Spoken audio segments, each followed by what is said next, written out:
Head scratcher, innit? That is not what I wanted to be talking about. Whenever I get these match reactions, it's like Nick and I or Ollie will divvy it up. But we don't know, of course, before the game what we're actually going to be talking about. And you can see from there, it's a 3-2 defeat. Millwall managing to get the victory. Just so disappointing. We'll talk about it as we go, about if there's genuine concerns or this is just a blip in a very long season. Let's start at the beginning. That always usually makes sense. Iliman Ndiaye and Anel Ahmedhodzic both on the bench. Anel, I think he did pick up a knock against Borough, so hopefully just precautionary that he wasn't able to start. So that meant Chris Basham, Tommy Doyle, and we already knew because of Sharp's injury, Daniel Jefferson would probably be back in for this one, and he was. Now, what did you make of the lineup before the match started, Blades? I mean, I thought no left footer in the midfield was probably a bit odd because we've got so many midfielders that really sit deep seem to be the order of the day. So perhaps a concern with the link-up play and the kind of large gaps between midfield and attack. We also saw, as soon as this game started, an injury which I think may have had an impact on this result. Wes Foderingham, injured, early biscuits.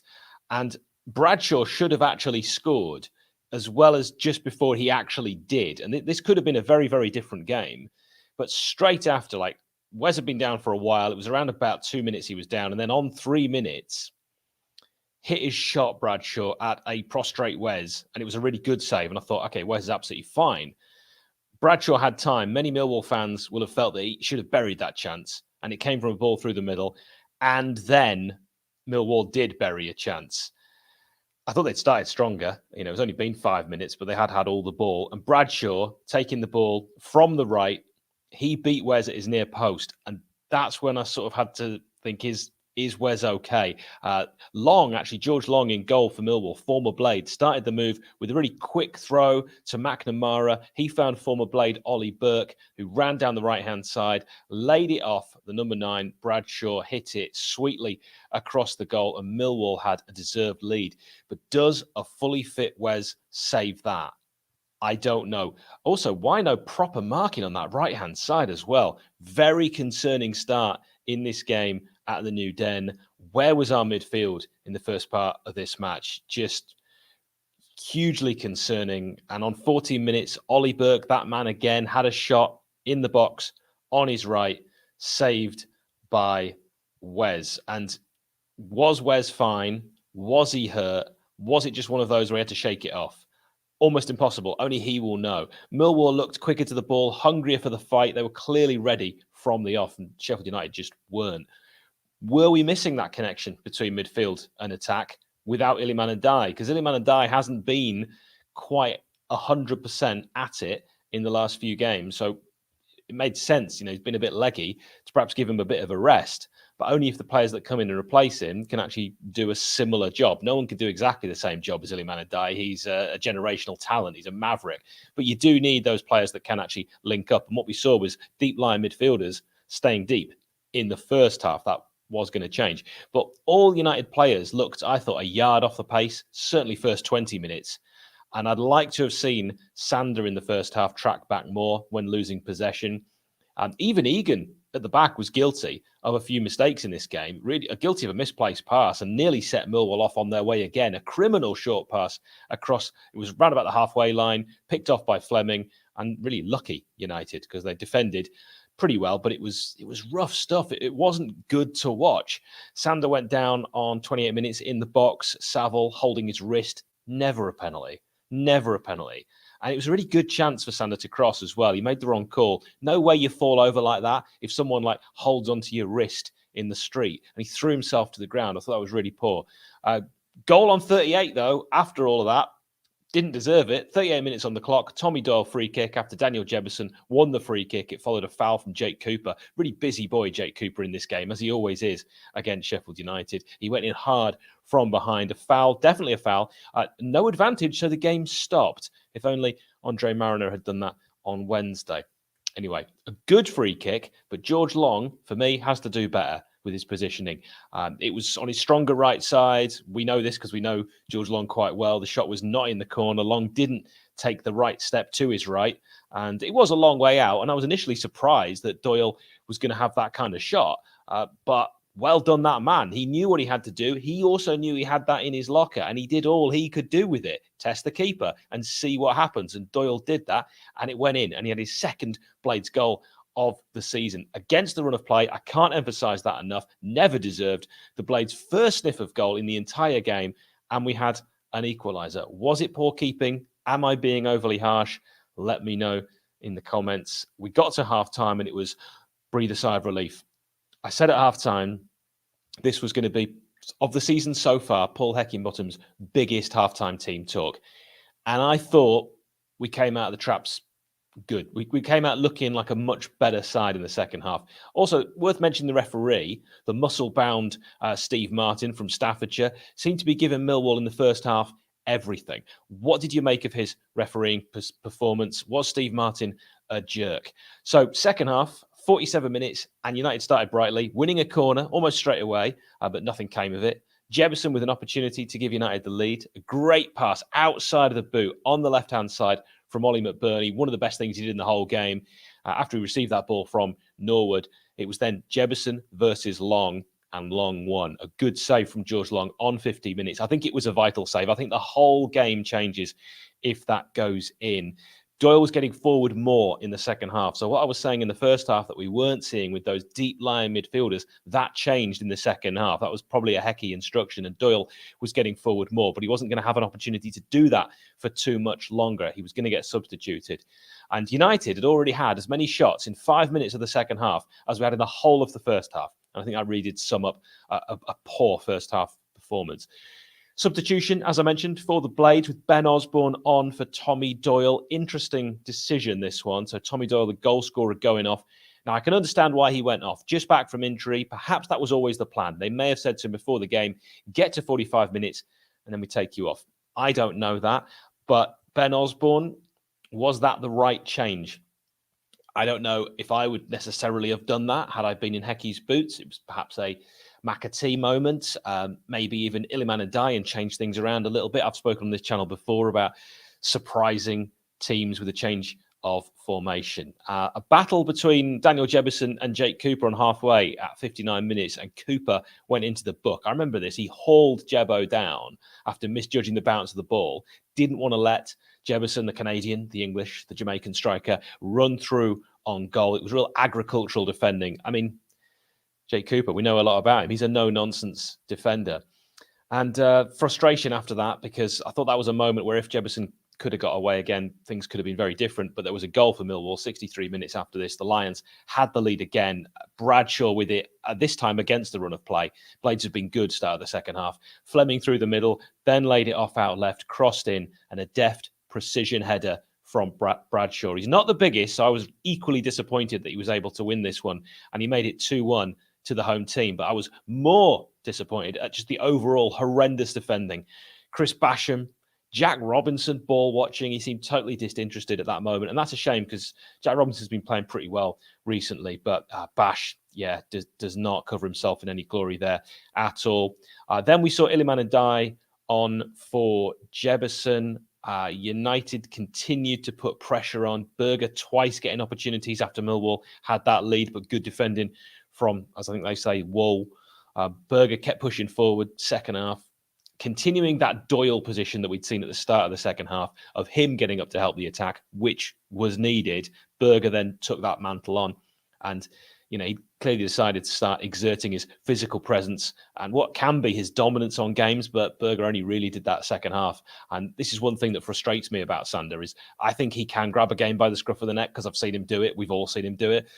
Why doesn't he do it from the off? Sometimes he does, but he didn't in this game. He did eventually come into it. But from a corner on 70 minutes, Basham could have equalised, but cleared just in front of the line. The follow-up also defended well, but it was United on top. I think sometimes when you've lost a game, it's easy to look back and go, we were rubbish. But United were on top for large parts of the second half. Really bad first half, but better second half. I thought we reacted well as well to Bradshaw's second. More shots, more possession in that spell after going behind. I do think we should let, if we're going to have him on the pitch, Ben Osborne take the corners, because there were some poor corners, and he takes a good corner. He takes a good set piece. Who takes a better penalty than Ben Osborne? No one. But let him take set pieces if we can, like corners. I think he's really, really good at those. Ollie Burke departed on 72. I don't normally mention substitutions for the opposition, but of course, he used to play for Sheffield United. He'll be remembered for that win at Old Trafford. But Ollie Burke, thoughts on his performance? McAtee replaced Basham. This was the right call on 77, which led to a change of formation. Jayden Bogle got a yellow seconds later. He was having his shirt pulled by Saville. That was the foul. Bogle was obviously frustrated. Then he took him out, and it was a bad foul on the byline. And Millwall had a free kick in a very dangerous position, but the free kick was hugely overhit. Still, shouldn't really have come to that. I think he should have. The ref should have given a foul by the initial shirt pull. I mean, pulling a shirt is a foul. Goal. Long made a save on 81 from a deflected cross on the right from Berger from the corner. It was cleared by Cooper. Then Bogle ran it back into the box. He then pulled it back to McAtee, who took a composed touch, a really nice touch away from Cooper and rifled it into the roof of the net. And no more than the Blades deserved. If you think I'm kind of downbeat talking about it, it's of course because we know what was to come after this. At that moment, I was buzzing, and it was a really well taken goal. And McAtee is a game changer. His ceiling constantly excites me because it's so high. The potential of this lad is really, really exciting. And I'd like to see him with Sheffield United next season, no matter what league we're in. A pulsating match, it really was. It was wide open. The final 5 minutes was wide open, and that is what I hate, because we could have perhaps taken a bit more control. It's amazing what goals do in games, but sometimes Sheffield United sit back when we've scored, and sometimes when we've conceded, we go for the jugular. It was a real mixed game because we kind of did both through this second half. I thought Bogle had a good game. I will just mention that, but there were plenty of players that didn't. And a goal on 88 minutes, a hat-trick for Tom Bradshaw, and Millwall had the lead for the third time. I mean, an extraordinary game and absolutely ridiculous defending. Egan loses him. It's a cross from the right from Vogelsama. Wes stretches. I'm not blaming Wes here at all, but it beats him. And Bradshaw, he can't miss. His second hat-trick of the season, neither Lowe, Robinson, who lost out on a header in the build-up, or Egan covered themselves in glory for that goal. A lot standing, a lot watching from our back line. And it felt like the forward players were doing everything they could to get back into this game and try and win it.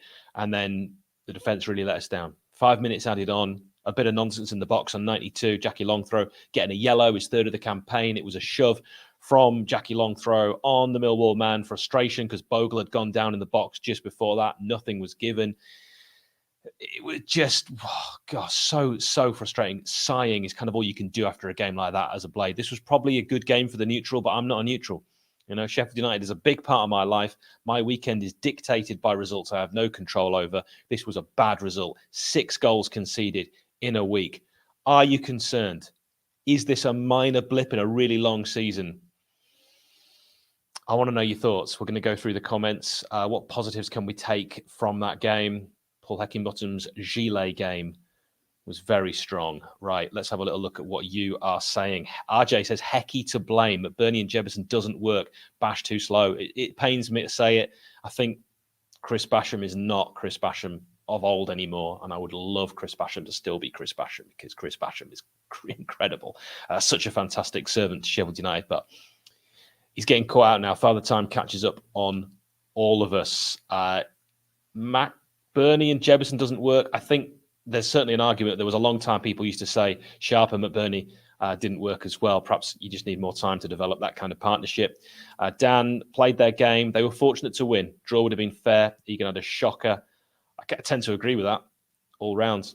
Gabe, Clark and Anel need to be put back into defence ASAP. I think Kieran Clark could be a definite shout for the next game, because it was pathetic defending. If Anel was carrying a little knock, I'm not a fan of putting players on the bench who are injured. I never have been. You know, you're either fit enough to play or you're not. Wolfgang Bailey, that's a game where we definitely wanted Baldock in there. I thought we saw a bit of Bogle playing like Baldock at times in this game with some bad crosses, but like Borough, Bogle is a great attacking player, but he's not a defender. I'd be tempted to play Bogle as an attacking mid. Yeah, it'd be lovely to find a way of getting Bogle and Baldock in together regularly, because it hasn't been able to happen. It's a bit like any kind of quandary when you have two players that are really good in the same position, and we do have that. Yeah, Phil, promotion will be gone if we don't sort this defence out. I mean, if Borough win, what's that going to be? A gap? It was a gap at one point, like 9, 7, going to be 4 points. Goal difference, you've got to start thinking about that as well, because Borough can score goals, and we've now conceded 6 in 2. The goal difference was huge, but it will catch up on us. It wasn't good enough. We're conceding really poor goals. We're conceding goals that we just haven't traditionally this season conceded. Anthony Osborne, Egan and Berger absolutely shocking today. Both need dropping, and please someone explain how Osborne always comes on. What does he offer? In his defence, I've mentioned his set pieces. So we'll say that. Michael Brown, my lord, it's better to have this blip at this stage of the season than towards the end of the season. Is it, Michael? Is it? Because if it's already sewn up, we can have a little blip at the end of the season. At the moment now, we're giving other teams hope at actually the most crucial point of the season. So I'm not sure I agree with that. Middlesbrough are yet to have their blip under Carrick, but sooner or later, it will have to happen. Maybe Michael Carrick's the best manager in the world. Mohammed says, all is done. Allow Middlesbrough back in it. Shocking today. Tom Bradshaw was brutal. The former Barnsley man absolutely knows where the goal is. Yeah, we are entering the banter era, but hey, it's the Sheffield United way. I'm interested in a number of your thoughts on this. There's so many that are kind of similar to what we've been saying. So yeah, absolutely, Chris. There's players that do that though, aren't there? They don't score that many. He says scored 3 goals in 16 before today, and then Sheffield United turn up. Have you not found a Barbers in Cyprus yet, Hal? I've got my wife sitting in front of me. What do you think of that? They're so rude, she says. Leanne says, I'm a Millwall fan, and the second half, you was better. Yep, absolutely. I've agreed with that, and I think we were, but it was just one of those games. It really was, and it could have gone absolutely any way. Karen saying Basham should have gone off sooner. Absolutely. Egan poor today. I know. The goals really were preventable, and that is what is so frustrating when we can put kind of teams like Millwall. No, I don't like saying teams like Millwall. When we're literally Millwall. We're playing Millwall today, so I'll focus on Millwall. I don't like that sentence, but Millwall let us back into the game at times, but we know on paper we're better than Millwall, and we could have pushed down on the accelerator, and the blades sometimes just stay in a certain gear and don't kick on. I thought second half we were so much better, but yet still we're being exposed at the back with amateurish defensive mistakes, which aren't Sheffield United. What is happening? Is it changing things too much? Did Hecky make a mistake by making too many changes today? And maybe we should try and stick with a solid back line of a 3 that we kind of know that is the 3. And maybe Kieran Clark regularly is in that 3. I think a lot of us would like to see a regular 3 so that maybe Egan doesn't make those kind of mistakes because he knows our player right next to him is going to perform. Shouldn't really have an excuse with Basham because he's played alongside Basham more than anyone else. I don't know. It's just my thoughts, and sometimes I say things that are wrong. You can let me know in the comments whenever you're watching this, and thanks to each and every one of you that has joined us today. We'll, of course, be back again. In fact, there'll be more videos tomorrow because, hey, that's the way we do it.